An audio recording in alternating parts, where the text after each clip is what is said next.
Bom, pessoal, boa noite. Mais uma noite aí. Obrigado pela presença de todos.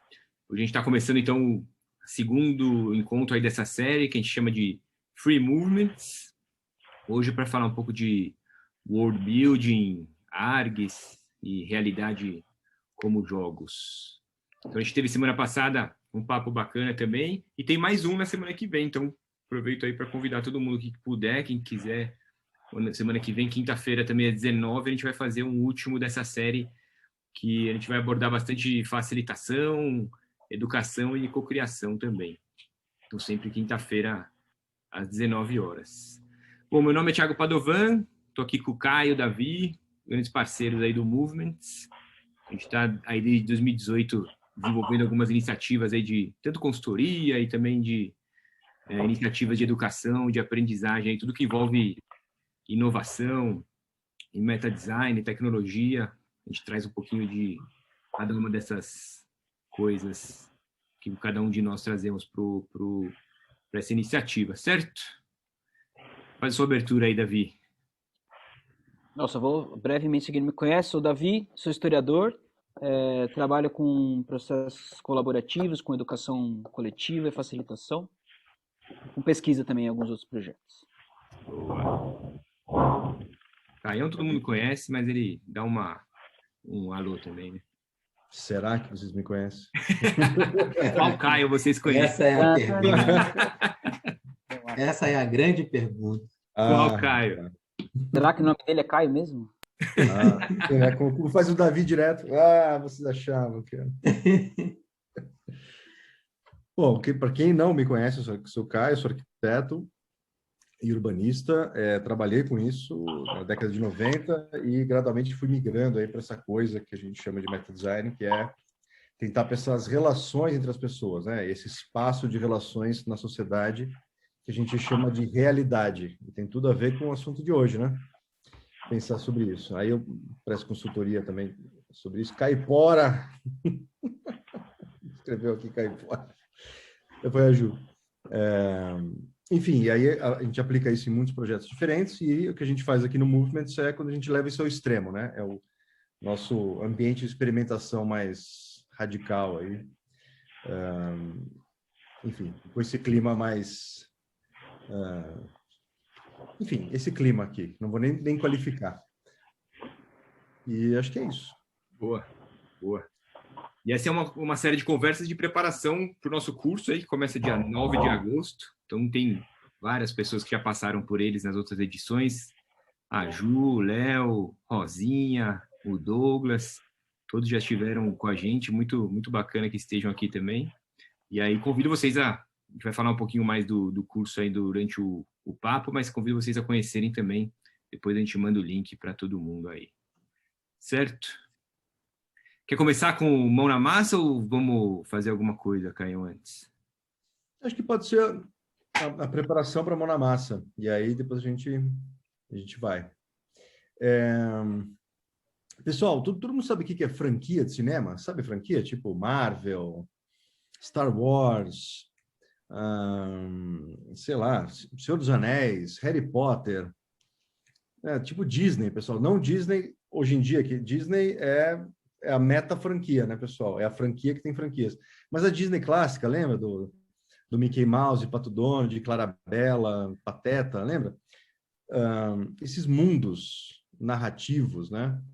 Que também pode ser da literatura. Não sei quem conhece a série Fundação do Asimov, já viram falar?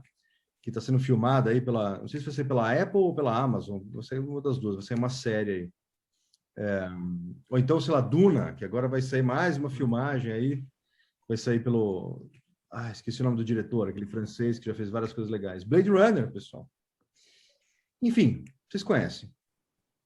O que a gente vai pedir para vocês, pessoal, Bom, Sítio do Pica-Pau Amarelo, né, pessoal?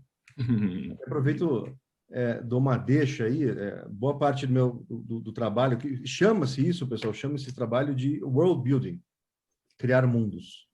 Toda vez que você cria uma narrativa coerente para a literatura, você cria aquilo a partir da criação de um mundo ficcional, que ele tem que ser coerente internamente, ele tem uma estrutura interna coerente, né? Para poder fazer sentido para as pessoas, né?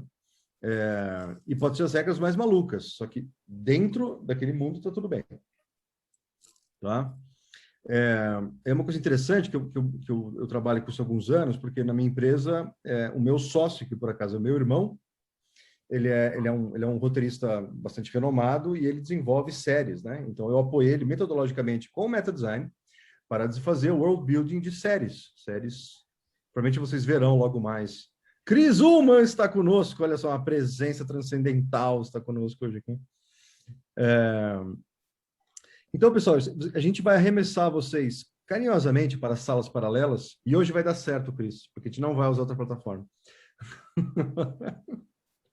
O Chris presenciou uma tentativa de salas paralelas com a gente que desmoronou de tal maneira que foi horripilante, assim. Mas, enfim, aqui vai dar certinho.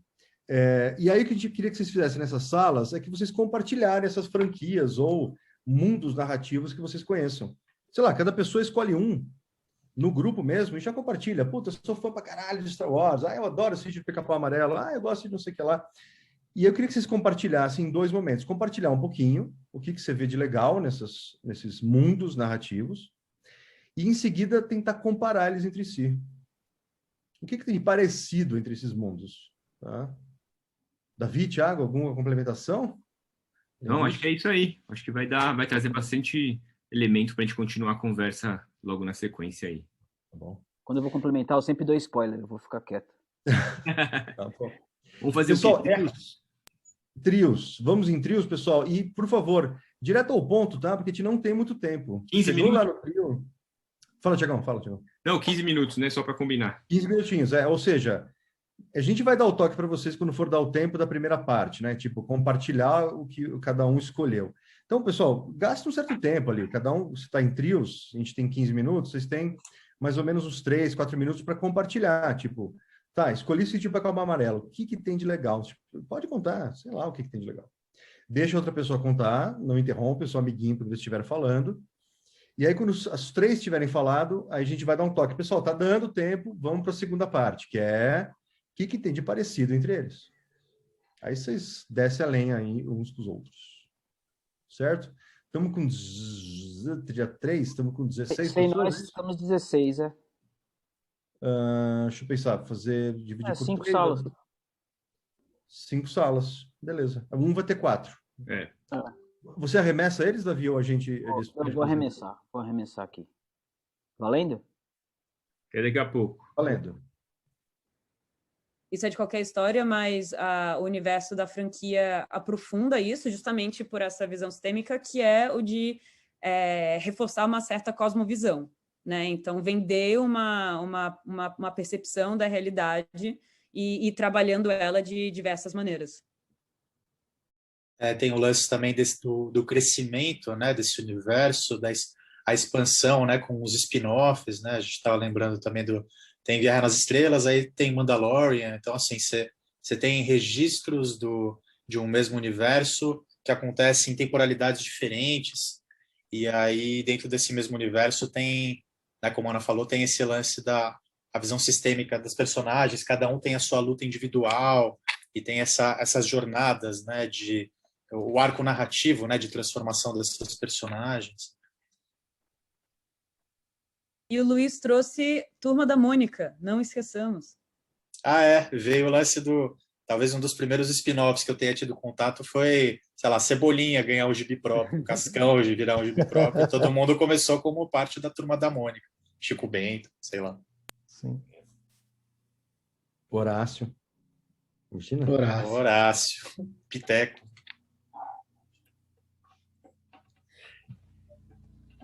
Acho que ainda tem... Era bom escutar vocês um pouquinho mais, mas só para complementar essa coisa que o Abud falou, sobre como esse mundo vai crescendo, né? Que tem um pouco também a ver com fanfiction, né? Quando o próprio fã começa a inventar coisa. Ele trabalha pro estúdio. De graça. Sim. Isso é uma coisa bem interessante, porque a gente tem a velha discussão até quando ou quanto isso atrapalha, né, uma narrativa que a gente está acostumado. Por exemplo, o que aconteceu com a Ascensão Skywalker foi basicamente uma escuta do Reddit, e do que as pessoas estavam escrevendo, enfim. Isso é uma coisa bem interessante de olhar até quando, o que é que esse fã, até quanto esse fã pode contribuir positivamente para um crescimento no universo, por exemplo. Uma coisa que a gente deve olhar com bastante atenção, eu acho. Pois é, inclusive, desculpa, só puxar um gancho, que eu acho que a história da série nova do Star Wars é muito intrigante, porque, assim, sou fã, vi vários fóruns, gente comentando, assim, a total falta de coerência que você tinha entre os episódios 7, 8 e 9, porque mudou o roteirista. Então, assim, é um braço de guerra de narrativas, de construção desse universo. Para onde vai esse universo? E aí tem até, inclusive, uma corrente de fãs assim, que fala, cara, eu não considero os episódios 7, 8 e 9 válidos. Para mim, Guerra nas Estrelas, aquilo lá foi uma ofensa tão grande, uma confusão tão grande que, para mim, eu finjo que não existiu. E aí o Mandalorian, agora com... Assim, sem dar muitos spoilers, mas quando eles começam a trazer personagens da série original, acho que é meio que uma tentativa de levar esse universo para um canto seguro da nostalgia, dos personagens que a galera já sabe que gosta. Então, o universo tá sim sujeito a julgamento, né, da comunidade de fãs, e aí o braço do guerra com os fãs, com a empresa, com a agenda do marketing, dos roteiristas, enfim, é uma salada, né? Então, esse universo ele tem uma carga de discussões e disputas políticas internas muito forte, né? Ajustes, dependendo do grupo que lidera, alguns ajustes, não? E aí uma história, não? Quando entra o dinheiro, dá uma desandada. Quando entra essa variável que está além da narrativa, além dos personagens, além da história, dá uma desandada, não? E a coisa é isso que falou agora o Luiz, não? Complica um ponto de vai pelo caminho fácil, não vai pelo caminho certo, não? E 20 anos depois a coisa pode ser reconstruída. Pessoal, e o Borba Gato? O Borba Gato não pegou fogo? Isso, fazer churrasquinho de Borba Gato. Sabe que ele vai trazer, sem chegar a esse extremo, que podemos chegar também, ele vai trazer o Big Brother Brasil. A narrativa é essa contemporânea.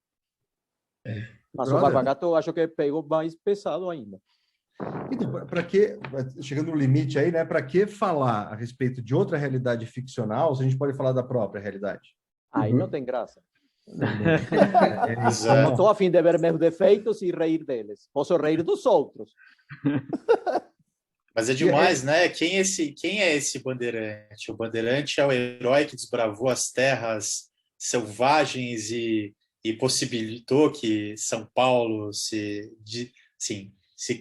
criasse um estado, uma cidade, etc e tal, ou ele é esse genocida fora do controle, né? Então é o mesmo universo com, sei lá, se é o mesmo universo. É o mundo narrativo dos Bandeirantes, né? Mas às vezes é o mesmo personagem com dois universos diferentes. Né?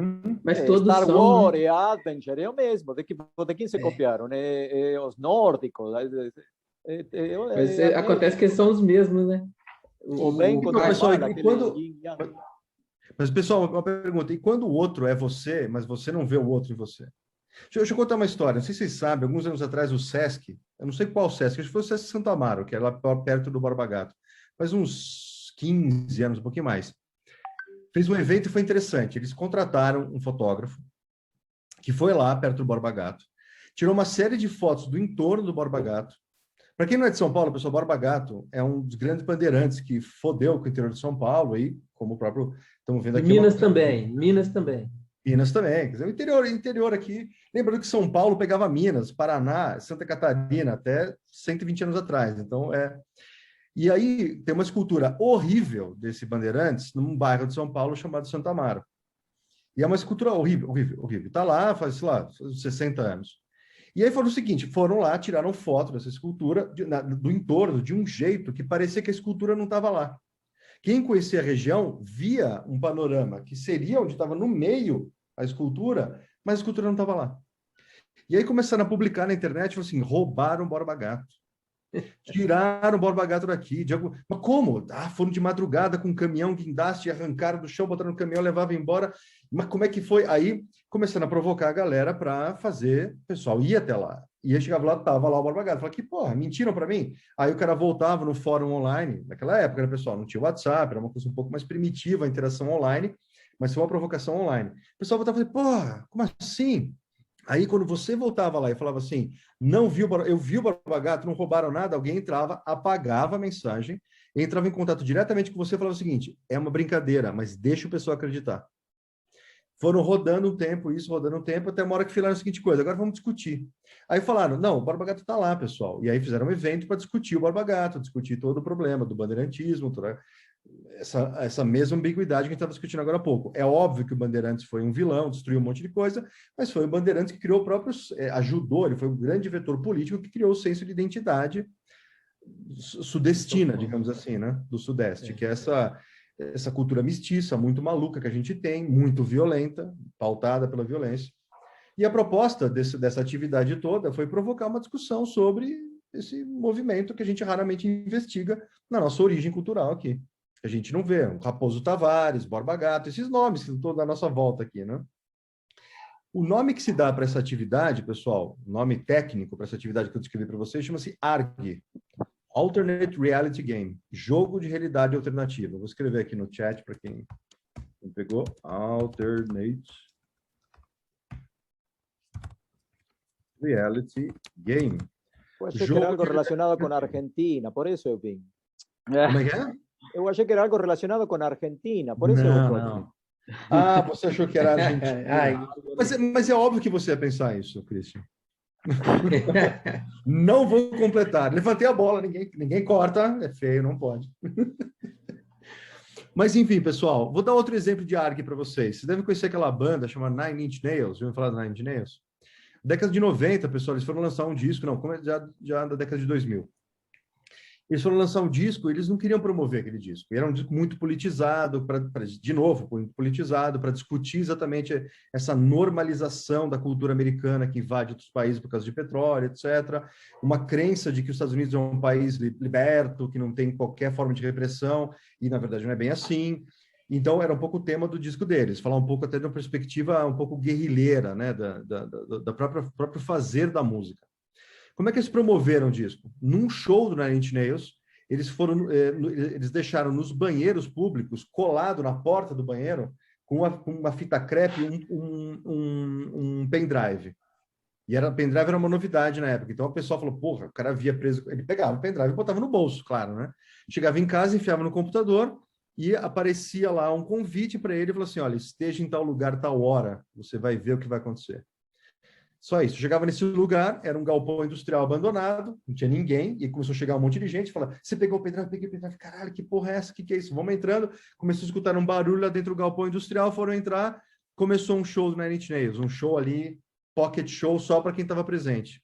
Enquanto eu tocava o show, atores contratados para parecer a SWAT entraram atirando tiro de festim, e a galera, corre, corre, corre, botaram todo mundo no ônibus, deixaram no centro da cidade, desce, desce, desce, largaram os caras no meio do centro da cidade e falaram assim, o que aconteceu? O que é isso? E foram fazendo eventos dessa natureza. Ou seja, estava se querendo fazer crer que o Nine Inch Nails estava começando uma nova revolução americana, de esquerda, crítica pra caralho. Era uma campanha de lançamento do disco. Outro exemplo, você deve conhecer, isso era mais antigo, foi um dos pioneiros dessa abordagem. Lembra daquele filme de terror, Bruxa de Blair? Lembra disso? Sim. Você sabe como é que foi lançado aquilo? Os caras não tinham o menor orçamento promocional para o filme. Era um filme B, indie, totalmente sem orçamento para nada, muito sofisticado. Como é que foi o promocional deles? Eles fizeram um monte de sites falsos na internet, foram lançando esses sites durante a produção do filme, para dar tempo de criar na inconsciente coletivo a percepção de que algo estava acontecendo, inventaram esse mito de Bruxa de Blair, que não existia porra nenhuma disso, falaram que tinha um grupo de documentaristas que iam se meter no meio do mato, que iam verificar, blá, blá, blá. Aí os caras se perderam, sumiram, não sei o que lá, encontraram as fitas. Ah, tem um grupo de voluntários que estão editando as fitas. Aí fizeram um filme, que é um filme de terror, não sei se vocês viram. Enfim. que acontece, pessoal? Isso acabou gerando, lá no início da década de 2000, uma tentativa de apropriação dessas técnicas para técnicas de propaganda, e o nome que se deu para isso foi marketing viral. Já viram falar disso também, né? Começou com ARG, pessoal. Depois virou marketing viral, porque a ideia toda é que você tivesse um conceito tão contaminante que fosse um vírus da mente que entrasse em você, se apropriasse daquilo, obviamente inspirado lá pelo Richard Dawkins, pelo conceito da meme, a ideia de uma unidade de transmissão cultural muito simples, de fácil acesso, que entraria rapidamente no seu subconsciente e você ia sair reproduzindo depois. Agora, para poder viabilizar um ARG, pessoal, você tem que fazer o tal do world building. Você tem que criar esse mundo aí, esse mundo narrativo, que é uma história paralela. Aí tem você sabe do envolvimento do Thiago com a Blockchain Academy, com modelos econômicos, a gente estava discutindo outro dia o Plano Real. Quem lembra do Plano Real, pessoal? Como é que ele foi lançado, né? Como é que ele foi lançado? Como é que foi feito? A mágica de acabar com a inflação assim. Como é que pode? Pacto com o demônio? Como é que foi esse negócio? Foi quase. Lembram? Quem lembra, pessoal? O pessoal mais velho brasileiro. Foi quase. Foi quase um pacto com o demônio. Quase um pacto com o demônio. Que teve a continuidade. O Léo sabe, que veio depois foi o pacto com o demônio. Só que eles venderam a nossa alma na jogada. Eita, quem viveu a segunda metade da década de 90 tentando ganhar dinheiro nesse país sabe o que foi. Mas Nossa. quando o plano foi feito, pessoal, e o plano não foi do FHC, tá? O FHC ele recebeu pronto no colo, ele fez. Como é que foi o plano? O Brasil vivia, como vocês sabem, hiperinflação. Só que tudo era negociado, pessoal, em dólar. Ninguém conseguia negociar em, acho que era Cruzeiro real. Cruzeiros novos, se não me engano. Cruzeiro real ainda. Porque não, antes era Cruzeiro real. Sei lá. Cruzeiros novos. Depois tinha a URV. Então. O RV é o ARG. Não, o RV foi... O ARG é o RV. O que aconteceu, pessoal? Todo mundo negociava em dólar. Tudo era negociado em dólar, porque não tinha como negociar em cruzeiros novos, não tinha como, porque a coisa mudava o tempo inteiro. O governo inventou essa URV, Unidade Real de Valor, que ela era pareada no dólar. O dólar subia, ela subia, o dólar caía, ela caía. Caía, não caía nunca, né? Mas ele subia junto com o dólar. O que acontece? Durante esse ano, se permitiu calcular salário, fechar contrato, tudo em um RV, durante um ano.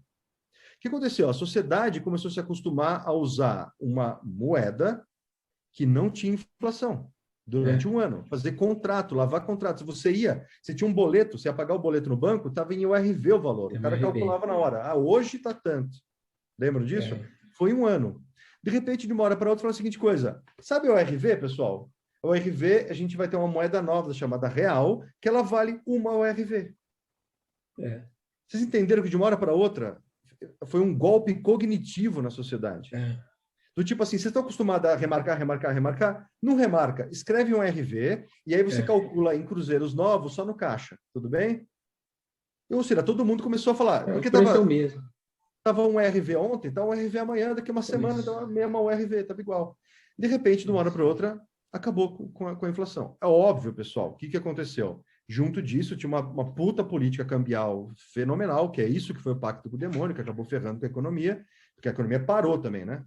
Congelou-se a economia durante uns 3, 4 anos, não acontecia nada na economia, mas também acabou a inflação. Ou seja, pessoal, uma maneira de interpretar o sucesso do real é porque ele foi um ARG. Ele foi um convite à sociedade a agir de uma certa maneira. Mas em nenhum momento, pessoal, deixa eu voltar um pouco atrás. Vocês lembram que vocês tiveram aquela aula? Dois lugares vocês tiveram uma aula para poder entender o que vocês iam fazer. Vocês vão lembrar, pessoal. Lembra que vocês tiveram aquela primeira aula para aprender a mexer em celular, em smartphone, lembra? Você chegou na loja, aí você fosse comprar seu primeiro smartphone. Lembram disso? Lá por 2000, talvez 2009, 10, 2011, 12. Seu primeiro smartphone. Você chegou na loja, talvez da Vivo, da Oi, sei lá qual que você foi, ou da própria loja de alguma marca eletrônica. Lembra? O cara falou assim... É seu primeiro smartphone? Ele falou, sim, então vem comigo. Te levou para uma salinha no fundo, onde tinha um cara dando uma palestra sobre como mexer em smartphone. Lembra disso? Não rolou, né? Mas espera, teve uma outra aula. A primeira vez que foi assistir Harry Potter, o cara falou, você conhece Harry Potter? Não, então vem aqui, você vai ter que ter uma aula de quem são os personagens. Esse aqui é o Harry Potter, esse é o amigo ruivinho dele, que eu não sei, tá, pessoal? Amigo ruivinho. Essa é a amiga desgranhada dele. Esse é aquele cara mau, cara bom. Esse aqui é assim, tá? Esses são os heróis, aqueles são os vilões. Lembra dessa aula? Também não aconteceu, né? O smartphone, pessoal, ensina para você o que ele é por ele mesmo. Não tem aula de smartphone. Assim como essas franquias todas, os mundos narrativos, você aprende ele vivendo ele. A URV, pessoal, não teve pessoal, seguinte, imagina o FHC. Se o FHC, pessoal, é assim. Nós vamos fazer primeiro o URV, vocês vão se acostumar a não ter inflação, aí a gente vai fazer que o real... Imagine se ele tivesse feito isso, pessoal, o que ia acontecer? Ia dar certo? Ou seja, o ARG, pessoal, tem que te conduzir a uma realidade alternativa até o ponto que uma coisa mudou, algo aconteceu. Só que não... Caio, tem o processo de identificação, porque, por exemplo, era a unidade real de valor, que depois virou real. Então, virou o plano real e o dinheiro real. É real. A construção já teve. Não, mas, Léo, a gente podia ter falado que a nova moeda chama-se Léos, sim, e ela vale uma RV. Eu estou falando assim, a pessoa já acostumar com uma unidade real é toda também uma construção para um dinheiro real.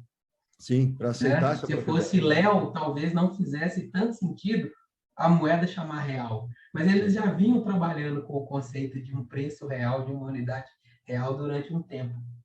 Né? Vai preparando as pessoas para aceitar essa ideia, aceitar o conceito. Justamente. Poderia ser qualquer nome. Mas a gente está falando isso para vocês. Vou dar um outro exemplo, pessoal. Caio, tem uma pergunta aqui, depois do seu exemplo, para você olhar, tá? Ah, tá então, bom. Dá o exemplo. Então, lavagem cerebral. A gente vai chegar lá. Pessoal, eu estou apoiando uma escola hoje em dia, não vou falar o nome dela. Deixa eu ver quem está aqui.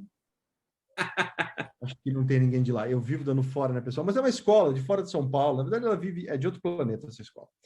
E essa escola, ela é muito moderna, ela é muito alternativa, ela quer fazer coisas muito legais, muito bem intencionados os caras. E eles têm métodos muito legais. Mas eles têm uma dificuldade de engajar os professores no processo, para o professor aceitar essa nova realidade. O que eles estão tentando fazer, pessoal? Publicar textos e guias e normas e formulários e diagramas de como é que trabalha dessa nova maneira com os alunos, etc. Não tem separação de faixa etária, é tudo orientado a projeto, é o aluno que constrói a trajetória junto com o professor. Tem guias para fazer isso. O que eu estou falando para eles, pessoal? Esquece o guia, esquece a documentação, joga pela janela isso. O que você precisa fazer é criar um mínimo jogo que essas pessoas possam jogar, que elas entendam como é que é esse cotidiano, vivendo esse cotidiano. Mas como é que faz isso? Vivendo. Mas o que eu faço, então, para poder acontecer isso? Você tem que fazer o mínimo para poder dar o próximo passo, para dar o próximo passo, para dar o próximo passo junto com eles.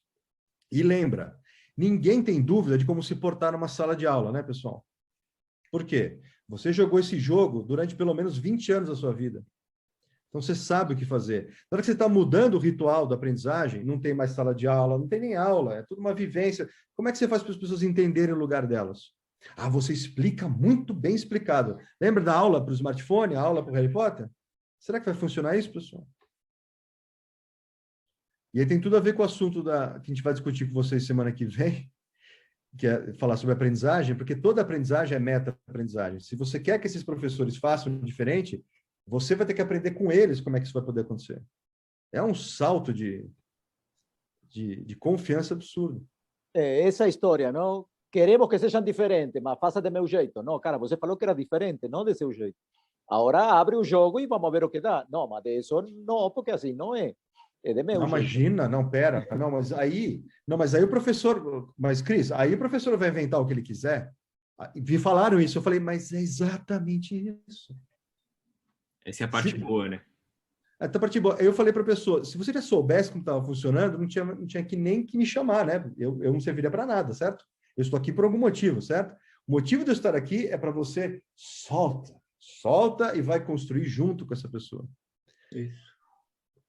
Mas, pessoal, tem um aspecto aqui importante das narrativas, que a gente pode, sim, ter um aspecto autoral. Essa pessoa que está liderando essa escola, ela pode, sim, propor os métodos dela. Mas ela precisa propor de um jeito que as pessoas consigam se apropriar daquilo fazendo. Isso mesmo, como você falou, um jogo. Você aceita a regra do jogo e entra no jogo. Se o jogo é bom, sobrevive. Se o jogo é ruim, muda a regra. Muda a regra. Adapta. Ajusta. Vou dar mais um exemplo, pessoal. Que tudo isso tem uma teoria por trás, pessoal. A teoria chama-se bias, de viés. Bias, B-I-A-S, viés, enviesamento. Todo ambiente que a gente habita tem um enviesamento, tem um bias, todo ele, todo. O que é esse teclado, Fernando, que você está mostrando aí? Ah, não, ele baixou a câmera só. Achei que ele estava mostrando alguma coisa. Achei que era uma performance audiovisual. Não, você vai... Enfim, aí, esse bias, pessoal, quem identificou o bias foi um cara chamado Innes.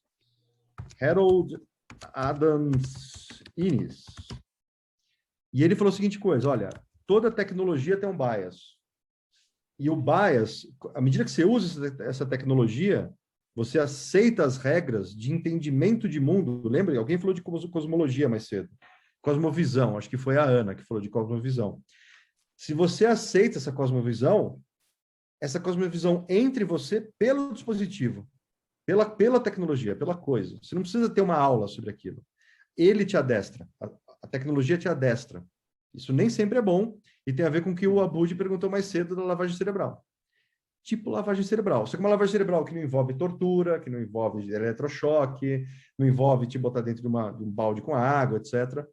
É um processo lento e gradual em que você, tipo lagosta, pessoal, que vai entrando. Sabe como é que cozinha a lagosta, né, pessoal? Você bota ela vivinha da Silva na panela, na água fria e vai esquentando. Ela é cozida, ela morre e nem percebeu o que aconteceu. Só que aí, pessoal, o que acontece? O cara que desenvolveu muito o conceito do bias é um cara que vocês conhecem. É o McLuhan. O McLuhan é o cara que falou a seguinte coisa. Se você quer que uma população mude de hábito, você não tenta convencer ela e instruir ela a mudar de hábito. Você inventa um dispositivo que funciona que convida a um certo jeito de interagir com o mundo, dá para a população, esse dispositivo treina a população para pensar de maneira diferente. Pessoal, vocês percebem o perigo que tem nisso? É uma coisa horripilante isso, né? Por outro lado, pode ser uma coisa muito legal. Tendo em vista o próprio Plano Real, pessoal, uma coisa interessante, foi uma coisa importante para o Brasil, o Plano Real. Ajudou muita coisa a mudar nesse país. Até a história do Borba Gato, né? Está na hora de discutir o Borba Gato.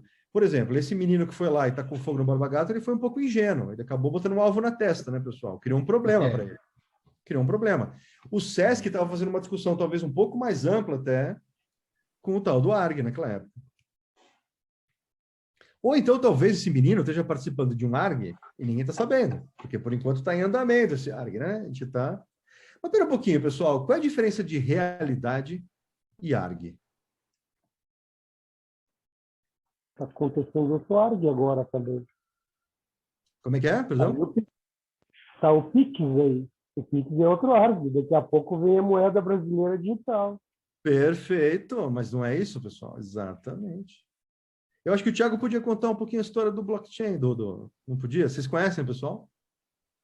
Eu acho que dentro desse mesmo movimento do real, né, que foi feito, né, pelo Banco Central e tudo mais, teve um maluco ali que propôs um sistema financeiro alternativo, e foi uma proposta super com expectativa muito baixa, assim, né? Ele não tinha um plano, um grupo trabalhando, não. Foi uma pessoa que ninguém sabe quem é até hoje. Não tem ninguém sabe quem é um pseudônimo, né? Que deram o nome de Satoshi Nakamoto, e que propôs um sistema alternativo financeiro ao sistema que é tradicional, que a gente está acostumado a usar. Ele convidou as pessoas a falar, ó, existe essa tecnologia aqui, eu consegui juntar um monte de características, um monte de tecnologia que está sendo desenvolvida nos últimos 40 anos, e é possível a gente criar uma rede de transação peer-to-peer, de pessoa para pessoa, sem a necessidade de a gente confiar em nenhum validador terceiro, né? E ele propôs isso num fórum de cientistas da computação, de criptógrafos da época ali, um mailing list bem famoso da época ali, e começou a pegar, né? Teve um cara que falou, vou testar esse negócio com você. E no começo eram 2 pessoas fazendo a transação. Um mandava para o outro, um mandava para o outro, um mandava para o outro. De repente conectou mais um, ficou 3, 4, 5 e tal. E hoje é um mercado aí de 800 bilhões de dólares, se eu não me engano. Nessa última semana está rodando mais ou menos isso, 40 milhões de dólares por dia de circulação.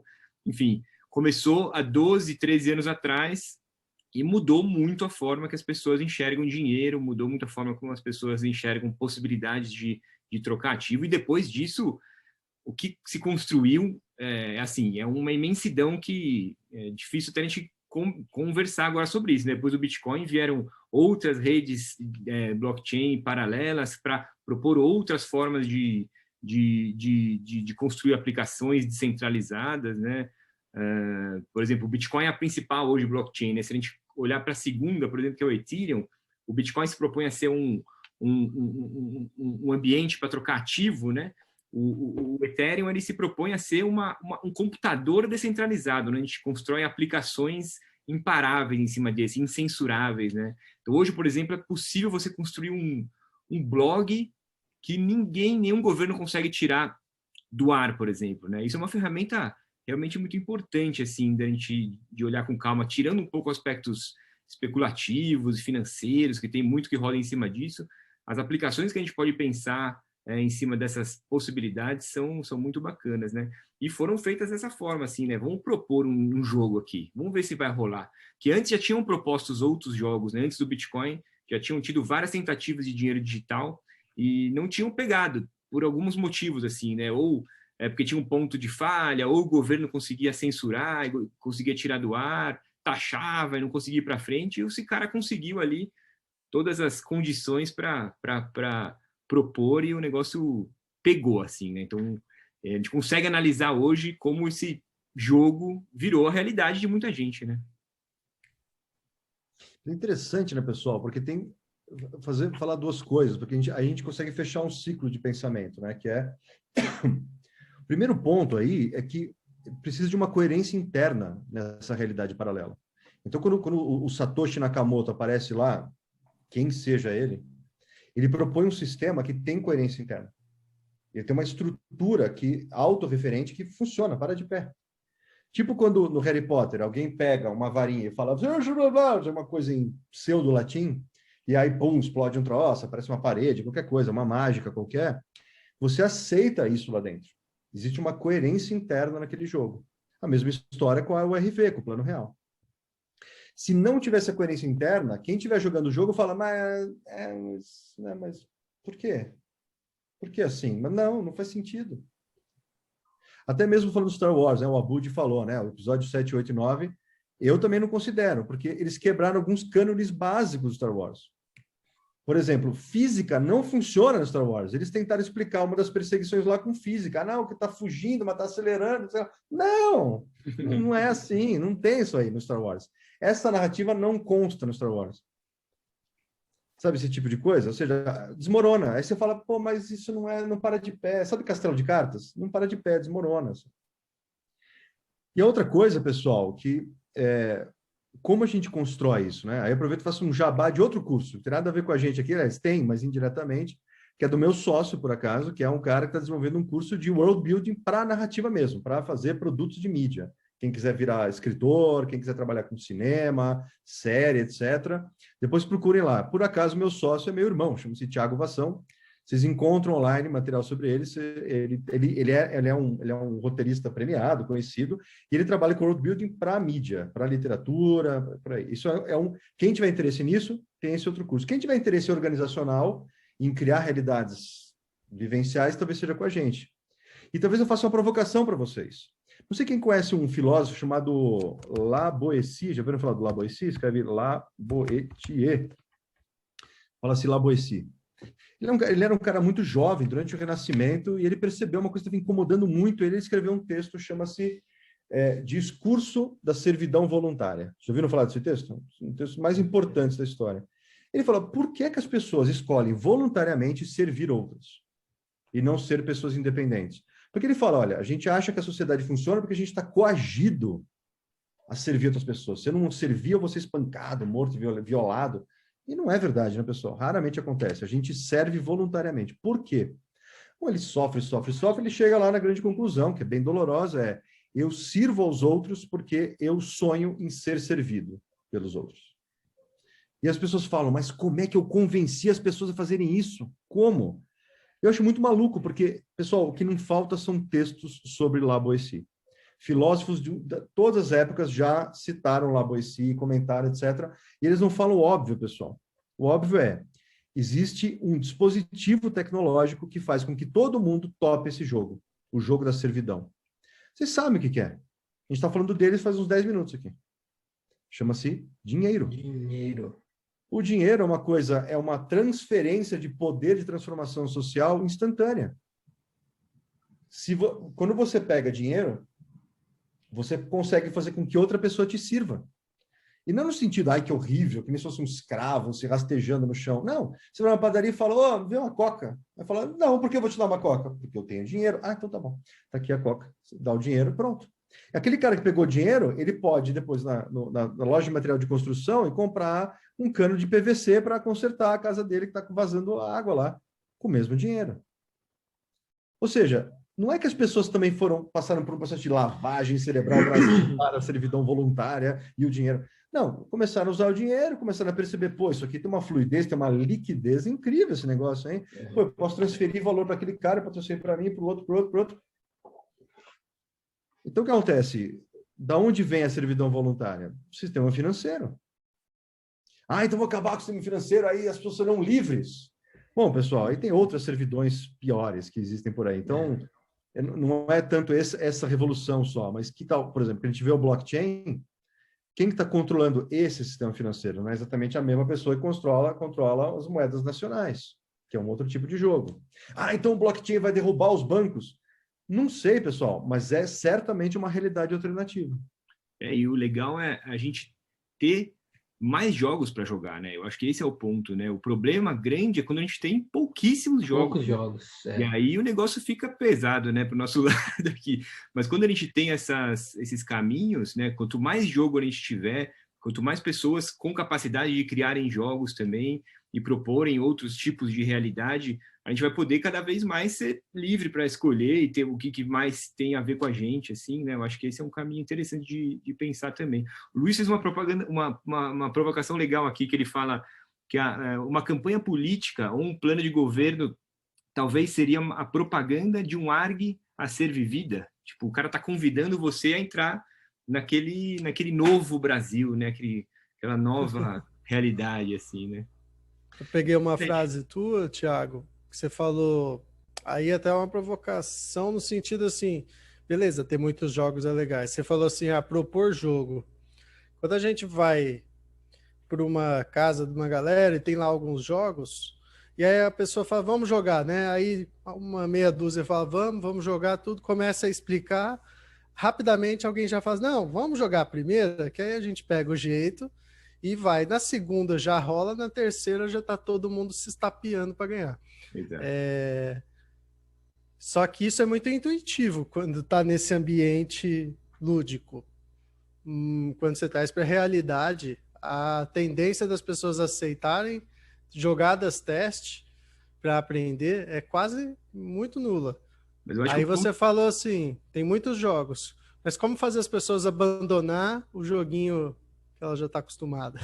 Exato. Mas acho que você não pode, é como o Caio falou, eu acho que a ideia não é convidar para um teste, né? Você convida uma nova realidade mesmo, assim, né? E aí muitos não vão pegar mesmo, né? Como muitos não pegar. E tem uns que vão pegar e vão mudar muitas realidades, assim, né? Mas isso acontece com religião, com grupos, com amigos, não? Assim, você cria realidades alternativas.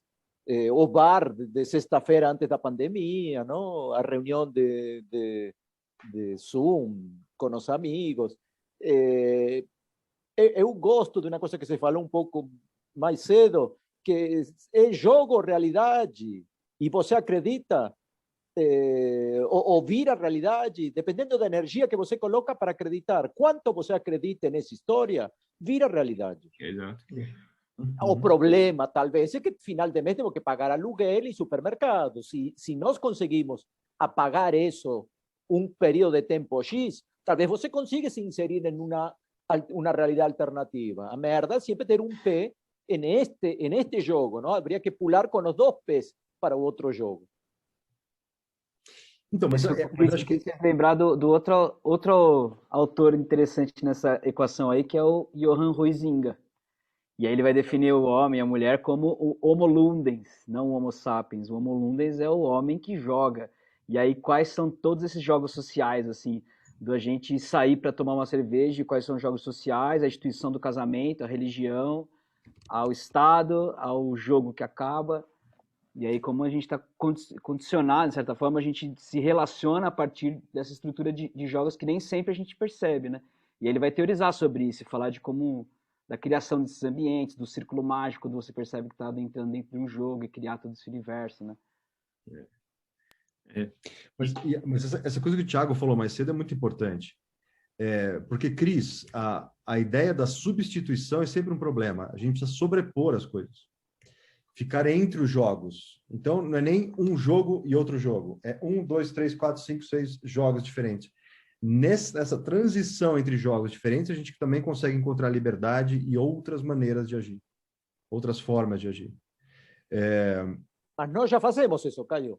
É um pouco que o Thiago estava falando agora. O Davi, já sei, perdi, não sei. Mexeram a janelinha e perdi. Quando fala do Homo Ludens, não? Do Johan. Assim, nós fazemos isso. Temos algumas regras de jogo maior entre jogos, que talvez aí são as que são travadas. Então, mas é muito comum a gente pegar o jogo da prateleira. Alguém fez o jogo, não nós. Aí tem um monte de jogos. E no bar, na sexta-tarde, é um jogo que alguém inventou, não fui eu. A escola, também não fui eu. A outra, também não fui eu. Agora, que tal conscientemente criar esses jogos? Essa é uma definição de meta-design. Você intencionalmente, conscientemente propor outro jogo. E não no sentido de resolver... Desculpa, Caio. Isso é uma história para todos? 7,5 bilhões ou não? Sim. Só que você não faz sozinho, né? Você tem que criar junto com os outros. Aí está o desafio. Como fazer isso? Aí não é trivial. Não. Só que também não é... Aqui, não? Sim. E outra coisa, não é para fazer com... então tá bom, eu vou propor outro jogo. Todo mundo tem que jogar o meu jogo. Não existe. Não tem isso. Você vai propor um jogo e vai jogando, vai vendo o que acontece. É bom lembrar, pessoal, nós não vivemos como vivíamos na caverna. Todas as transformações que a gente viveu foram porque a gente inventou alguma coisa, começou a usar aquela coisa, e aquela coisa nos instruiu a fazer as coisas de maneira diferente. Em geral, a gente fazia isso de maneira não consciente, não intencional. A intenção era fazer o troço. Aí o troço começava a moldar a gente. Aí a gente estava ferrado. Já viram uma expressão? Não somos nós que usamos as tecnologias, são elas que nos usam? É disso que a gente está falando. E quem fala isso, eu já citei, o McLuhan fala isso. A gente inventa uma tecnologia para nos servir, certo? Na hora que a gente vê, a gente está servindo ela. E porque, como que o Cris falou, a gente bota energia naquilo, né? É assim, né? Qual seria o jogo de jogos que está por cima de todos os jogos? O Fernando perguntou, né? Olha, existem esses jogos. São os nossos processos cognitivos. Eles também têm limitações. Eles têm um certo jeito de operar. Parte do meta-design é olhar para dentro e falar assim, tá, como é que eu penso? Por que tais jogos fazem sentido e outros a gente nem consegue entender a primeira página do negócio? E aí não adianta, não tem um guia também. A pior maneira de ensinar meta-design é o seguinte, agora eu vou explicar para vocês, pessoal. É assim, assim, assim, não vai sair nada. A melhor maneira é fazer. Aí fazendo, fala, mas por que funcionou isso? Agora vamos conversar a respeito. Outra coisa que o Abud perguntou, né? Storytelling seria uma ferramenta do world building? As duas coisas. Você pode usar storytelling para criar o world building ou você pode criar primeiro o world building para depois apresentar via storytelling. Está interconectado. Uma dica é, pessoal, não é à toa que a gente só conta história um para os outros. Contar historinha é um jeito de você engajar alguém no processo. Você conta uma boa historinha. Pô, teve um best-seller recente, que virou uma super referência aí do Yuval Noah Harari, né? Historiador que foi um super best-seller, né? E aí no Homo Sapiens, a primeira obra dele, ele fala muito sobre que ele chama de revolução cognitiva, a primeira revolução que coloca o Homo Sapiens em diferença a relação às outras espécies humanas, que foi justamente a capacidade de criar narrativas e narrativas ficcionais, que é diferente da mentira. Ele fala assim, se a gente observa grupos símios, alguns macacos, eles conseguem contar uma mentirinha, mas a única espécie que consegue criar um leão com cabeça de gente e colocar milhares de Homo sapiens para cooperar em conjunto em função de uma narrativa ficcional é o Homo sapiens. E aí é assim que ele explica como que o Homo sapiens consegue subjugar, por exemplo, o Neandertal, que fisicamente poderia ser superior, né? Mas enquanto o Neandertal colaborava a centenas, 150, que é um número comunitário comum, né, em tribos e coisas, os Homo sapiens conseguiam colaborar aos milhares. E aí eles conseguem colaborar aos milhares por todas as narrativas. E aí ele começa a plugar que a primeira narrativa do leão, do Peugeot, né, o símbolo da Peugeot mesmo, do automóvel, na caverna, foi uma evocação à divindade. A gente tem outras narrativas ficcionais hoje como uma marca, como uma empresa, como um contrato social, como uma outra série de narrativa. Interessante a argumentação dele, assim, né?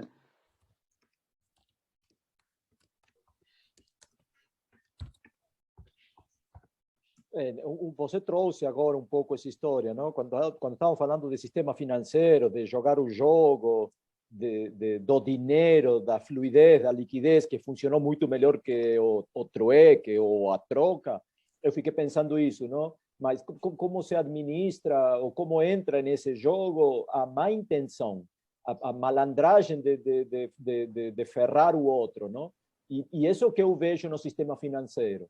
É um jogo, eles têm força de acreditar e poder de impor, e não é para todo mundo jogar.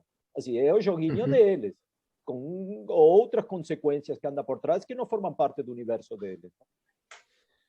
Seria porque está envolvido dinheiro e poder? Naturalmente. A merda sempre é a mesma, não? Assim, hoje naturalmente o jogo vira para isso?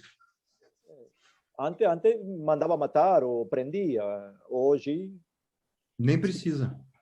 Hoje pessoal, não precisa matar. Só melhor... endivida você. Não, é simplesmente assim, olha, você deve conhecer, você conhece um ditado que é muito comum no Brasil, mas é falado no mundo inteiro. Para os amigos, tudo. Para os inimigos, a lei. Já ouviram falar disso? Quer dizer muita coisa essa frase. Muita coisa.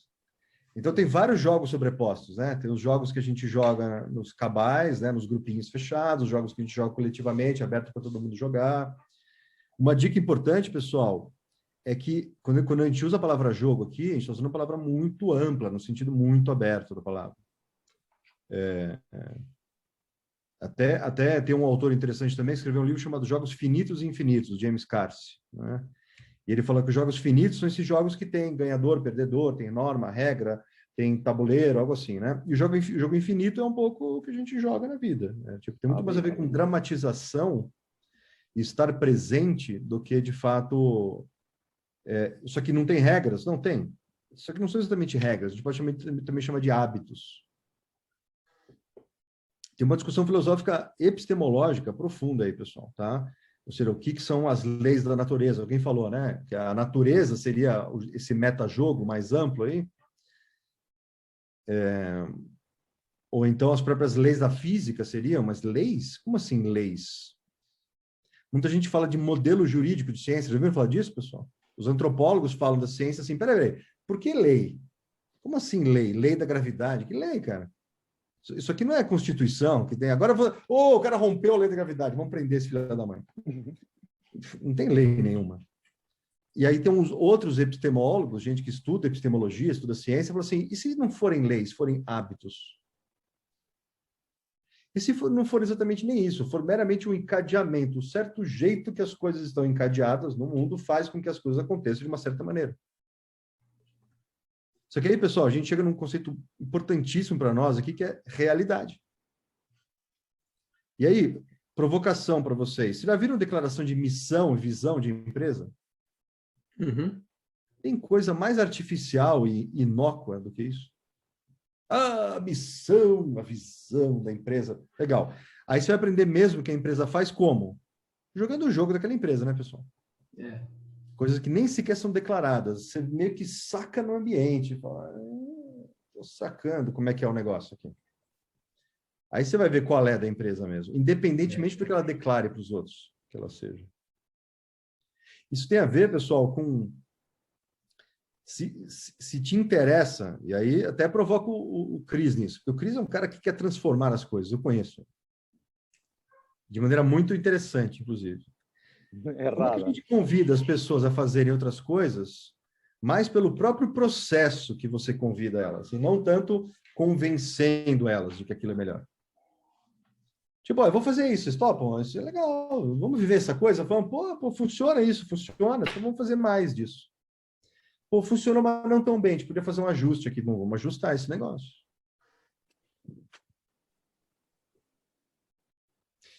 Uma dica, pessoal, é que não tem outro jeito, tá? Ou a gente faz isso conscientemente, ou a gente faz isso inconscientemente. Ou a gente é levado pelo processo, ou a gente empreende ele. A gente faz com que ele aconteça. Bom, não está tão mal, tem duas alternativas. A gente pode relaxar, tem problema. Vamos soltar o corpo e deixar a onda levar para frente e para trás. Ou a gente pode, pera um pouquinho.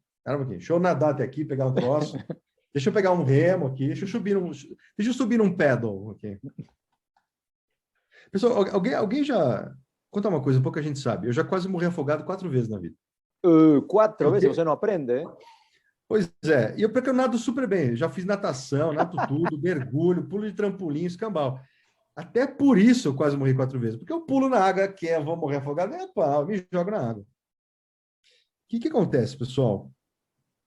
Tem uma coisa interessante que eu aprendi ali. Uma das vezes eu aprendi uma coisa importante. Eu estava num lugar, tinha uma bandeira, uma porra de uma bandeira vermelha na praia.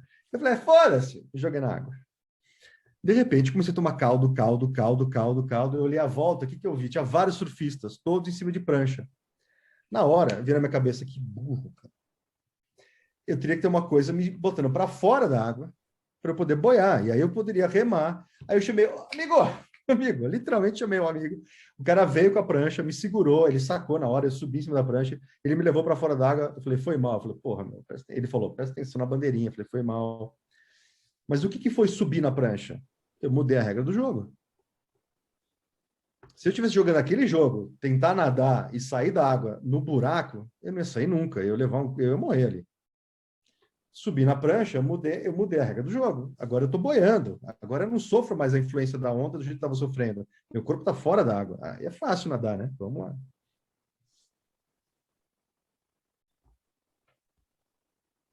Tem horas que algo parece impossível.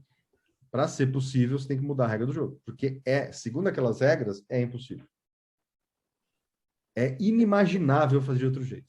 Isso é bom. Mudar a regra do jogo é criar um jogo novo. Recién agora estávamos falando de jogo, eu entrei procurando jogo na Wikipedia, bem vagabundo, só para confundir. E a versão em português não gostei, mas a versão em espanhol, que estou colocando aqui, eu achei bem mais interessante. Uma atividade realizada entre uma ou mais jogadores, empleando sua imaginação ou ferramentas para criar uma situação com um número determinado de regras, onde usualmente existem ganadores e perdedores. Então, bem-vindo ao mundo financeiro. Fudeu. Se há alguém que ganha, alguém perde, não? Bem, depois é bobagem. Mas essa história da imaginação e dessas regrinhas de jogo, puta, eu gostei, não? Pessoal, tem uma atividade que a gente faz no curso que é jogar um jogo que faz uma coisa interessante. Não vou contar muito, porque senão não tem graça. E não é assim, vocês só vão ver no curso. Não, quem quiser fazer o curso, faz. Quem não quiser, não tem problema. Tô brincando muito disso nas Olimpíadas. Como é que é? Tô brincando muito desse jogo nas Olimpíadas, no curso. Eu fico imaginando esse canal todo. Aí, de repente, eu tô torcendo pelo Impom, aí tem que torcer por gol, fica bem confuso. É um bom exercício mesmo. Cadê a raquete no judô, né? Aquela coisa. Mas assim... Vocês estavam falando aí, eu estava lembrando do comecinho da República, né? Em que eles estão discutindo a questão da justiça, e a justiça é esse jogo, né? E aquela discussão, o que é a justiça, será que a justiça é o interesse dos mais fortes somente? Será que a justiça é o interesse do povo? Ou será que o melhor não seria que todos fossem injustos, mas parecessem justos? E aí, na verdade, no final das contas, é só o joguinho que está todo mundo jogando ali naquele momento, né? E a justiça também é um jogo que muda, né? Com o tempo, né?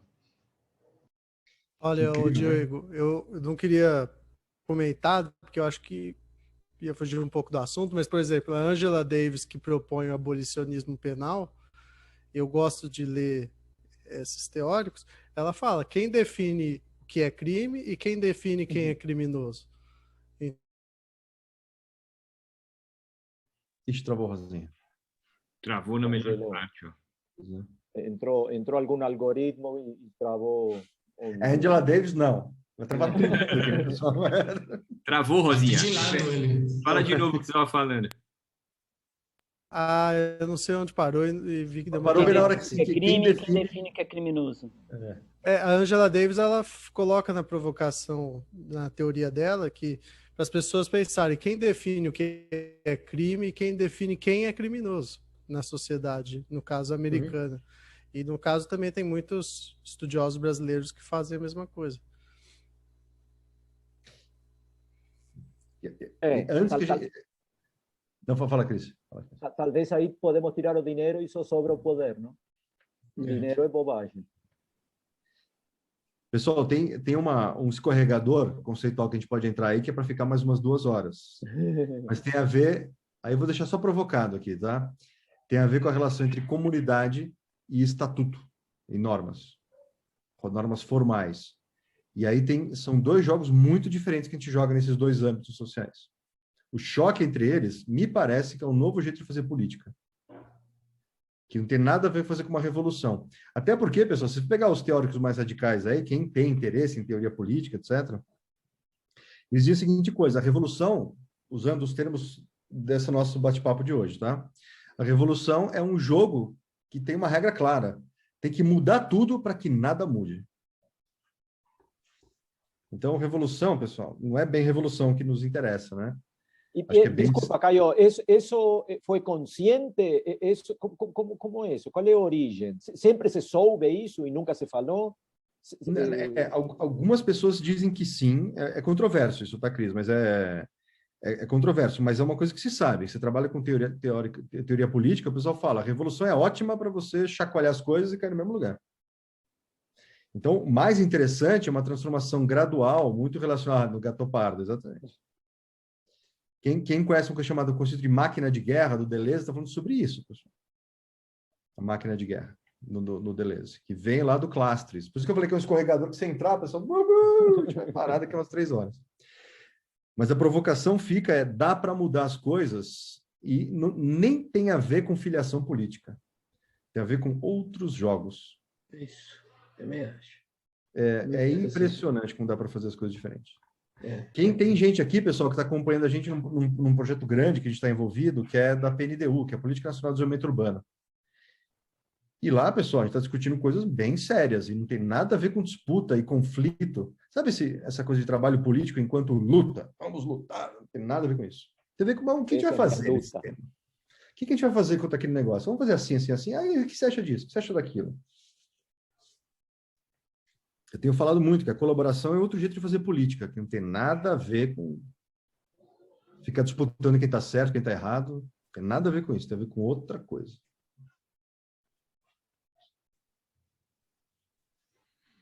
Muito bom.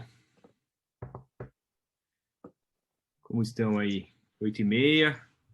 Caio, mas eu te interrompi sobre o metajogo. Não sei quanto você ia falar. Desculpa. Tem problema. Volta o metajogo. Traz o metajogo de volta. Não, mas é uma atividade divertida, pessoal, que ajuda a entender como fazer essa mudança de regras. E se a gente se fala muito, não tem a menor graça. Na hora que vocês forem fazer lá, ou algum dia, falar, já escutei. Mas quem quiser, pessoal, tem até um texto online sobre isso. A gente publicou um tempo atrás. Sobre jogos, realidade, metajogo. É divertido. Dá uma lida lá. Acho que vale a pena. Mais do que eu falar aqui, lê com calma. Onde está esse texto? Onde está? Está no Medium. Medium. E esse é o procuramos por você ou tem outros? Não, vou colocar a Caiovação. Deixa eu colocar aqui, rapidinho. Já estou achando aqui.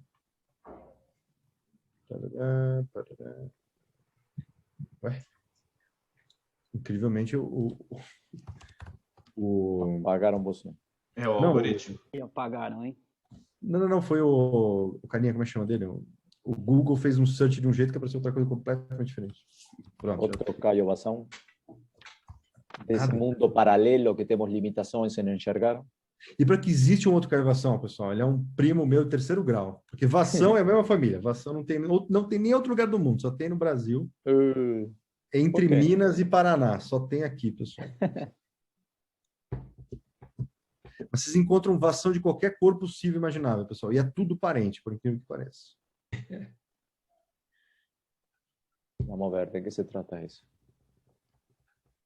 Vamos fechando? O que vocês acham? Vamos. Por hoje. E convidar para jogar o nosso jogo lá no curso também, né? Aproveitar, fazer essa deixa aí, né? O jabá. O jabá. Para quem se interessar, pô, entre em contato com a gente. Mas essa era a manchada, cara. Aí estuvieron bem fraco. Você pegaram no atalho bem corporativo, bem financeiro. Aí não pararam para pensar como criar uma cenoura bem mais saborosa. E esse vai ser o retorno que vocês vão ter. Aí bobearam. Nada assim, já tem esse, puta, você vai chegar até o minuto 20 e o cara aí começa, mas se você quer chegar até o final, tem que pagar a primeira, tem que pagar a segunda. Vamos fazer outro jogo, Caio. Para de ser preguiçoso. Você gente com esse povo jovem que leva você pelos atalhos, fica aí mais firme. Não entra na deles. Ou é ao revés? São vocês, Thiago e Davi, que estão levando, que Caio está... Sobrou para nós. Alguém tem que tomar para alguém, né? Alguém tem que tomar culpa. Thiago e Davi, o que eu falei que ia acontecer? Tá vendo? Era de vocês, então. Não, eu falei assim, olha, o Cris vai falar assim. Eu quase botei todos os itens que eu fiz. O caminho curto não é o caminho certo. Uma vez, Caio me convida para um projeto. E o povo fala, o primeiro que temos que... Éramos 20, 14, um fala, o primeiro que temos que fazer é institucionalizar. E eu fiquei pensando, puta, dá tanto trabalho isso, CNPJ, documento, carimbo. E 14 falaram, é isso. Eu olhei para Caio, exatamente o contrário. Se todo mundo for para esse lado, vamos para o outro que vai dar trabalho, mas vai dar certo, não? Então, assim, qual é esse outro? Isso que Caio falou uns minutos atrás de mim. Qual é o outro que dá certo? Ninguém sabe. Se soubéssemos, não estávamos aqui hoje, não? Óbvio. Nem vocês, nem eu. Esse é o desafio. Qual é o outro que dá certo? Eu vou entrar nesse jogo, já estou inscrita. Pronto. Perfeito. Depois você nos conta, Ju.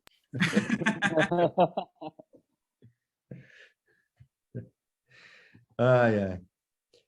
Mas é uma coisa interessante, pessoal, é a gente questionar aqui para mudar a realidade, a gente tem que mudar o jeito que a gente vê ela. Isso, mudar a realidade, não? Porque na hora que você muda o jeito que você vê, você já mudou a realidade, ela já mudou automaticamente. Só que se você mudou a realidade, também mudou as regras, mudou os hábitos, mudou o seu alcance, mudou... Como se mudasse o comprimento do seu braço, pessoal. As coisas mudam tudo na mesma hora. E não fica meio como se você fica alucinado? Não é uma coisa que você perde o controle? Sim. Total. E é isso que é o negócio. Se você muda rápido demais, a pessoa se desorienta. Porque quando sabe que tem que parar de mudar? Então, tem que jogar, tem que testar. Não tem uma resposta. Tem que estar lá no meio. Porque se continuamos jogando este jogo é porque deu um 70% certo. Assim, os outros serão piores, não? Assim, isto é o melhor que conseguimos construir. Claro, tem alguns interesses que estão pressionando para que assim seja, não? Mas é o melhor que conseguimos. Não, mas o jogo... E também está mudando, né, o jogo. O jogo, no sentido de sociedade, se a gente olhar o que está acontecendo no mundo hoje em dia, nos últimos, sei lá, 200 anos, não está igual. As coisas estão mudando o tempo todo. Assim, o próprio sistema financeiro mudou brutalmente nos últimos 40 anos. Muita coisa mudou. Não sei se vocês assistiram Loki, né? Agora, que tem a linha do tempo e tem os branches que saem, né? E me parece que hoje a gente está vivendo os branches, né? Então tem muitas realidades paralelas, né? E cada um está vivendo uma até. Isso, acho que foi o Thiago que falou mais cedo, a coisa de multiplicar os jogos. Isso é crucial, pessoal. Não é que tem a outra alternativa. Veja, santo graal, beba dessa água que você estará livre. Não vai acontecer. pode acontecer é experimentar outras coisas. Será que aí tem a nossa limitação lineal de conseguir fazer uma coisa por vez e não estamos prontos para esses múltiplos jogos? Então, é sempre importante falar que a gente fala da nossa perspectiva. Se você fala com um jovem aí, ele fala, como eu não consigo fazer múltiplas coisas por vez? Mas essas múltiplas coisas que eles não fazem, não estão dentro de um contexto muito definido, muito acotado? Dentro de um modelo. Para nós, para a nossa visão antiga, não? Assim, se eu pergunto para um menino de 20 que me contextualiza de 20, ele vai achar que está tudo lindo e maravilhoso, mas eu dou 2 passos para trás e eu vejo só o mesmo. Mas não, né? Porque não é o mesmo. É que muitas vezes a gente não vê o que está acontecendo, né? Mudou, mas a gente também não percebeu. Não sabe, não entende, não enxerga. Teve um movimento que o Caio fez há alguns minutos, que era uma coisa entre trocar de jogos, né? Eu fico lembrando de quando você está jogando literalmente um videogame, principalmente nesses que são super online e tal, e para sair e entrar de um jogo tem um tempo de carregar, e daí passa propaganda no meio, sabe? E daí tá lá, buffer, não sei o quê. E fiquei pensando que, assim como a nossa atenção, existe um dispêndio de energia cognitivo, calórico, de você trocar de tarefa, né? Tanto que a multitarefa é um grande mito. Você não está fazendo mais de uma coisa ao mesmo tempo, você está gastando a mesma molécula que seria útil para você transformar aquilo que está dedicando atenção a algo real e útil na sua vida, no seu caráter e tudo. E daí, pensando em jogo, em viver alternativas de jogo, e pensando principalmente nisso que o Caio também falou agora sobre a sua percepção cria o seu jogo, eu fico entendendo, assim, que e se a gente dedicasse a nossa energia a criar não só o meu jogo, mas criar a minha franquia, sendo eu mesma. Então, o meu universo de jogos ser, a partir da minha percepção, criar, participar, jogar jogos, os que eu quero, né? Isso já é um belo de um trabalho, né? Acessar o querer e aplicar esse querer. Mas fazer isso de maneira que você não desperdice energia ao trocar de jogos, né? A gente pode viver vários e eles são fluidos. E isso é gerar coerência interna, que foi uma coisa que a gente também falou no encontro hoje, né? Que dentro do universo tem uma coerência interna, então perfeito, né? No meu universo também tem uma coerência interna. E assim, você não precisa ficar mudando toda hora, você opera a partir das suas próprias regras, e daí entra o lance da natureza, que eu sinto, que não são leis, são princípios. E eles são princípios porque eles são padrões observáveis. Então, você observando o jogo, você observa que existem holarquias, por exemplo, né? Que são sistemas aninhados. Não tem como evitar. É inevitável jogar esse jogo, baby. Você está no cosmos. A natureza é fractal. Então, se a sua percepção for fractal e se você criar o seu próprio universo que seja fractal e assim você participa dos jogos dessa maneira, você vai ter todos os buddies que você quiser no seu jogo, porque você tem as grandes forças da natureza atuando no seu universo. E aí, não tem como você morrer afogado. Você vai poder subir na prancha, você vai poder fazer o que você quiser, você vai ser um grande mago do seu RPG. Então, eu fiquei nessa brisa aí agora. Não sei se você viu que eu coloquei aqui no comentário. Fala aí, Caio. Pois mas isso que a Ana estava falando, assim, é uma perspectiva bastante meta. Ou seja, para poder transitar, eu tenho que estar no outro plano. Porque senão o que você fica fazendo é sofrendo brutalmente.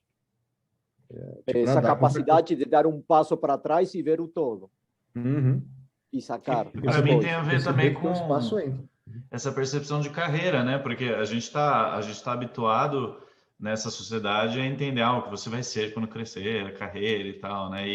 E não vai ser mais assim, né? O cara, sei lá, das 8 às 10 ele vai ganhar dinheiro, vai fazer dinheiro, né? Jogando videogame, e aí depois ele vai fazer dinheiro fazendo Uber, e depois fazer dinheiro cozinhando, e o cara vai ser múltiplas coisas, né? Eu acho que esse conceito de carreira linear também é desconstruído dessa forma que a Ana colocou, né? Eu gosto disso, mas eu tenho uma pergunta. Se o cara faz dinheiro porque sabe cozinhar, por que não aprende a plantar e não precisa do dinheiro? Então, mas aí justamente nós somos de necessidade, né? Porque a nossa realidade, o que a gente chama necessidade, É só um nome. Tudo que compõe a nossa realidade é necessário. Assim, ninguém precisa de privada. Ponto. Ninguém nem precisa de garfo. Ninguém precisa nem de casa. Ninguém precisa nem de óculos. Isso aqui é desnecessário. Para quê? Por que eu preciso ver as coisas em foco? Não preciso. Eu estou vendo vocês mais ou menos aqui. Mas na hora que a gente vai se habituando a isso, isso vira real para nós. Então, na hora que você tira aquela coisa da pessoa, ela sou eu, lembra da cultura, né? Eu queria uma cultura. Que cultura é essa que eu estou vivendo? A pessoa fala, mas sou eu ainda? Se eu não fizer isso, eu ainda sou eu? E é por isso que se você mudar tudo muito rápido de uma vez, a pessoa desmorona. Tire o que você quiser de alguém. Se você tirar de uma vez o senso de realidade dela, qualquer pessoa, eu, você, qualquer pessoa, tipo, a gente vira pó instantâneo. Posição fetal, saindo espuma pela boca. Eu vou fazer um comentário rápido. Eu presenciei algumas vezes com algumas atividades com o Caio, umas atividades simples assim, da gente propor um jeito diferente de pensar uma conversa numa reunião, ou de estruturar o pensamento ali, e nesses casos era sair de uma estruturação puramente taxonômica do pensamento e pensar de uma outra forma. E eu já vi ali 3 ou 4 vezes pessoas desmoronarem na reunião, literalmente, assim, de desmoronar emocionalmente e ter que se retirar, porque não estava conseguindo pensar de uma outra forma ali, né? Algumas vezes, assim, uma coisa pequena, né? Um exemplo menor, assim, mas bem concreto. Você mexe com a identidade, né? Não é fácil, mas pessoal. Para mudar isso é necessário, não? Mude para mudar. Como? Isso. Você tire a roupa velha e vista a roupa nova, não? Pois é, mas é muito importante fazer isso com carinho, assim. Eu aprendi as duras penas, a não triturar os outros. É isso que eu ia falar. É. Acho que quando a gente trava, precisa de uma certa maturação também da ideia, né? Para poder também gerar qualidade. E acho que quando você força, eu vejo muito o cenário como uma criatividade também, né? Então, se você força algo, não vai sair, vai travar. Então, você tem que dar uma relaxada, sabe? E descansar, sei lá. Acho que tem que ter esse ócio criativo, assim, individual e coletivo, e assim a gente conseguir conversar e estruturar bem as ideias.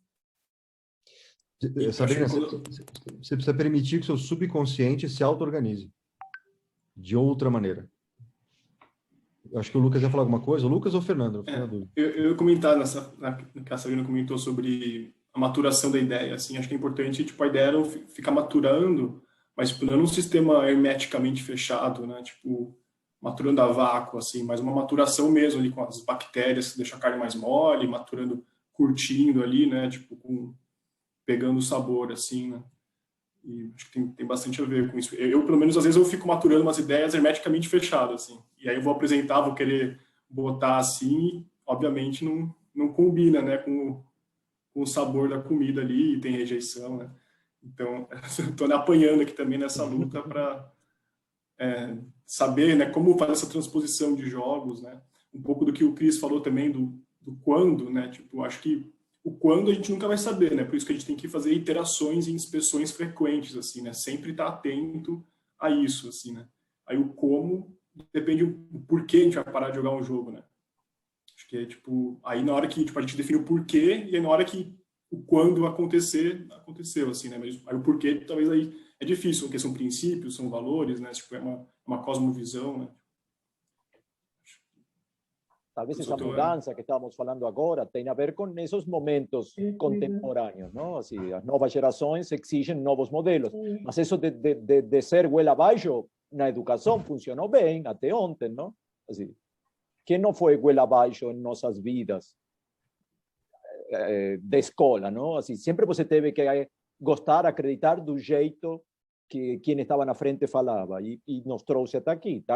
Poderia ser outra coisa? Certamente poderia ser, mas é isso, não? Dava algum nível de conhecimento, organizava as ideias de alguma forma e evoluía. Agora não é mais suficiente, necessitamos algo novo. E isso que estamos aprendendo, Caio, não? Ou discutindo, em alguma hora vamos aprender como ser mais suaves, mais sutis, mais eficientes en ese proceso de de aprendizado, que pare de doer de forma insoportável, que doa um pouquinho, não? Porque crescer é isso, não? Dói osso, dói cabeça, dói músculo, dói. Porque a colaboração é mais suave, né, cara? Estar em processo meio lá, né? colaborativo é mais suave. Peneira de outra forma, não? Uhum.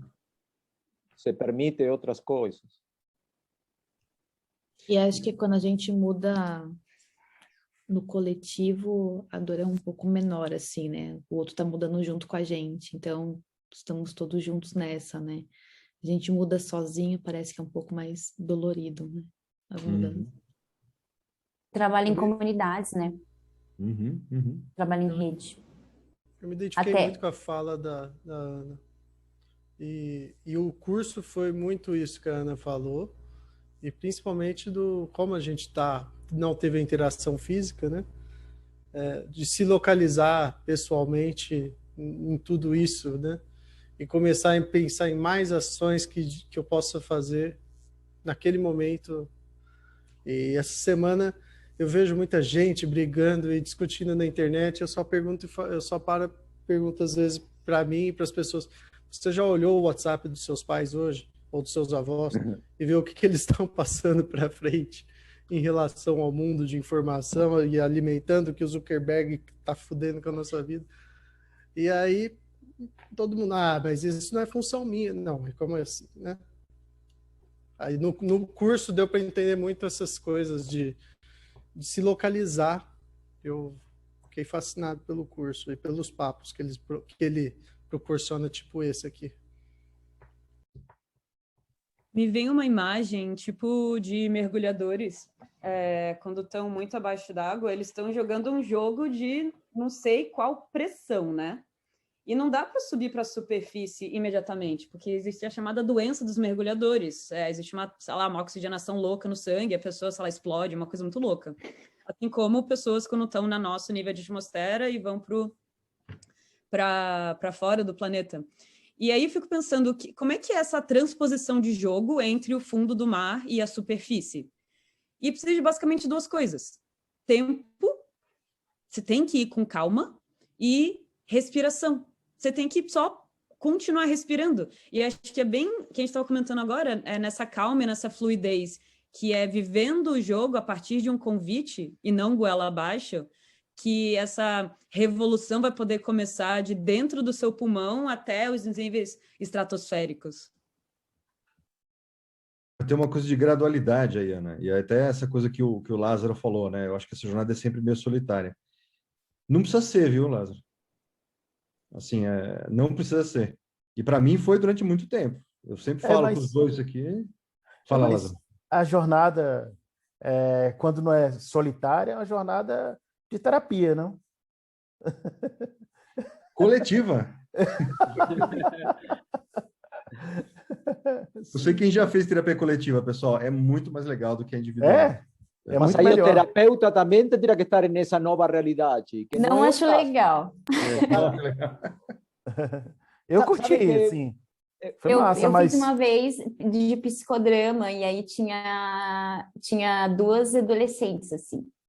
Foi legal ouvir as histórias delas, mas eu fiquei muito travada em compartilhar a minha, assim, porque a gente estava muito em times diferentes. E eu não sei por que minha terapeuta resolveu fazer uma terapia coletiva, assim. Acho que ela queria mais que eu me identificasse com as pessoas que estavam ali do que eu... Não sei o que ela imaginou, não sei. Eu fico pensativa até hoje. Ela tentou, não deu certo. Talvez para as outras meninas deu certo, para você não foi esse o caminho, não era essa a história, não? Mas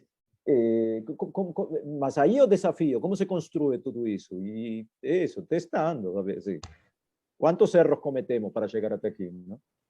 Lembramos dos sucessos, dos acertos, e os outros, que são os que talvez nos fortaleceram mais, nos deram maior estabilidade, nos deram nova história. O que Ana trouxe agora, a história do tempo e de mergulhador. Mergulhador é uma linda referência, porque muda de realidade, não? É uma realidade que a maioria não domina, então é algo irreal. E você está aí casualidade e sua vida vale 30 segundos, não? Porque se você perde um minuto e meio, acaba o ar e você desaparece dessa realidade e vai para outra. E dessa realidade real. E essa história do tempo, de relaxar e de ir no tempo, é algo que estamos perdendo. Assim, não temos mais esse tempo, não entendemos mais esse tempo. Não, achamos que não é o caminho do futuro esse tempo. Não? Então, como trazer essa variável para o que ela é e até deixar mais lenta ainda do que é. Essa coisa da velocidade, né? Essa mania da velocidade. Acho que o projeto que o Cris está falando mais cedo é o Moara, né? No Moara a gente propôs um programa de maturação e não de aceleração. E a maturação é tipo, alguém falou mais cedo, acho que foi o Lucas falou, né? Não sei se falou de queijo, né? Mas o queijo tem tempo, não adianta você ficar, não, mais rápido aí. Não sei se vai pegar um queijo que não maturou, uma bosta. Não gosto de nada. Você consiga acelerar com tecnologia, não? Que é o que esta sociedade faz. Acelera todo o processo, não? Mas você alguma coisa perde no caminho. E não está muito claro o que e o quanto, não? E essa coisa do mergulhador, né? O que acontece lá, né? Chama embolia. A embolia é o seguinte: você sabe quando você abre garrafa de Coca-Cola e aparece o gás, aparece do nada? Que quando está sob pressão, aquele gás está diluído dentro do líquido. Na hora que você baixa a pressão, ele entra em ebulição. Isso acontece no sangue da pessoa. O sangue da pessoa entra em ebulição e aí rasga, estoura tecido, hemorragia interna, uma cagada, né? Tem que ser devagar. O cara vai subindo aos poucos, aquele gás vai abrindo, tipo você abrir garrafa de Coca-Cola. Aí você consegue tirar o gás dali, entendeu? Deixar o gás evaporar e tá tudo certo. Panela de pressão, né? Panela de pressão. A diferença do mergulhador é essa, as pressões diferentes. Quem acelera o processo entra em uma câmara hiperbólica que recupera a pressão do fundo do mar e vai tirando você a pressão devagarinho, não? Assim, quem está trabalhando, quem não faz mergulho por esporte, faz esse processo de subir rápido e entrar nessa câmara. Acho que tem também o processo de homeostase, né, nessa história toda, né, que é o equilíbrio, assim, tipo, seja uma cultura, assim, as pessoas têm, tipo, ela foi criada, as coisas se relacionam daquela maneira por um motivo, assim, elas chegaram naquele momento, certo ou errado, por um motivo, né, certo ou errado, por um motivo. E aí, se você tem uma proposta de um modelo de funcionamento diferente, você tem que entender que o equilíbrio tem que ser mudado aos poucos, né, para não dar essa embolia, esse rompimento da ordem das coisas, assim, que foi criada por um motivo, né? E quando a gente queria, por exemplo, essas ferramentas, uma câmera de pressão, agora lembrei um pouco acho que uma palestra do Caio Vastão aqui, que ele falou do Itaú Cubo, né? Que é como, talvez, não sei, Caio, eu posso estar interpretando errado, tá? Mas, tipo, como se o Itaú Cubo, então, fosse uma câmera de pressão, assim, para a passagem não ser muito abrupta, assim, de cultura, né? Tipo, esses programas de inovação em geral são isso, né? Você catalisa, ao mesmo tempo mantém a pressão e vai mudando ela gradualmente, né? Pessoal, nós temos uma questão de tempo. Outra vez. Semana que vem, pô. Exato, a gente vai retomar aqui. Do ponto que paramos, a gente retoma. Mas como é que estamos? Podemos ir concluindo? Não, vamos nessa. Vamos nessa. Deixar o convite, então, para a semana que vem. Acho que a gente pode voltar a falar disso. Acho que vai ter uma boa conexão com um assunto também. E certamente a gente fala de educação e facilitação e colaboração. Sim. É basicamente essa câmera, né, usando a metáfora do mergulhador e da câmera hiperbárica, um pouco isso mesmo. Isso que seria para onde caminharia a discussão, né? A partir daí, né? A gente ia começar a falar de comos, talvez, né? Exato. O Diego perguntou aqui se a gente libera as gravações. A gente coloca tudo no nosso canal no YouTube lá, desde as primeiras, que já é a terceira série que a gente está fazendo. Tá tudo lá, mas eu mando amanhã um e-mail para todo mundo que está inscrito. Dá para acompanhar todas essas sessões aqui, estão lá no canal do YouTube. E o link, acho que a Ana colocou aqui também para a semana que vem. Olha só. Muito bom. Obrigado, Ana. Valeu, pessoal. Boa noite, então. Qualquer dúvida... Abraço a todos. Valeu, gente. Boa noite, tchau, pessoal. Muito obrigado. Um abraço. Tchau. Boa noite.